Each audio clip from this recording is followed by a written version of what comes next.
என் பொண்ணுக்கு இந்த முக்கனி பாயாசத்தை வந்து செஞ்சுட்டு போய் கொடுத்தேன் சர்ப்ரைஸாக. ரொம்பவே டேஸ்ட்டாக இருக்குன்னு சொன்னால்.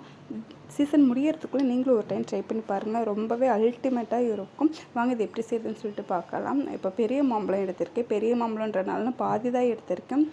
உங்களுக்கு நீங்கள் நிறைய பேர் இருந்தீங்கன்னா அதை ஃபுல்லாகவே நீங்கள் யூஸ் பண்ணிக்கோங்க. நாங்கள் 4 பேருக்குன்றதுனால இதில் வந்து நான் பாதி தான் எடுத்திருக்கேன். இதை பீஸாக கட் பண்ணி தனியாக எடுத்துக்கோங்க. இது கூடவே பலாப்பழம் நல்லா தேன் பழம் நல்லா பழுத்த பழமாக எடுத்துக்கோங்க. எடுத்துகிட்டு அதையும் பீஸாக கட் பண்ணி வச்சுக்கோங்க. கட் பண்ணி வச்சுட்டு இதை வந்து ஒரு மிக்ஸி ஜாரில் மாற்றிக்கலாம். மாற்றிட்டு இது கூடவே வாழைப்பழம் நல்லா பழுத்த பழமாக இருக்கணும். அப்போ தான் இந்த பாயசம் ரொம்பவே டேஸ்ட்டாக இருக்கும். ஒரு வாழைப்பழம் நான் எடுத்திருக்கேன். இதே பீஸாக கட் பண்ணிக்கோங்க. கட் பண்ணிவிட்டு இதை வந்து ரொம்ப நைஸாக அரைக்கக்கூடாது. கொஞ்சம் கொரப்பாக இருக்கணும். இந்த பாயசம் குடிக்கல நம்ம வாயில் வந்து நல்லா கடிபடணும். அந்த மாதிரி இருக்கணும். ரொம்ப நைஸாக அரைச்சிடக்கூடாது. இப்போ தனியாக உங்கள்கிட்ட என்ன நட்ஸ்லாம் இருக்கோ அந்த நட்ஸ்லாம் நீங்கள் போட்டு அரைச்சிக்கோங்க. என்கிட்ட பாதாம் மட்டும் தான் இருந்துச்சு. நான் பாதாம் மட்டும் அரைச்சி எடுத்துகிட்டு வந்துட்டேன். நல்லா நைஸாக அரைச்சிக்கணும்.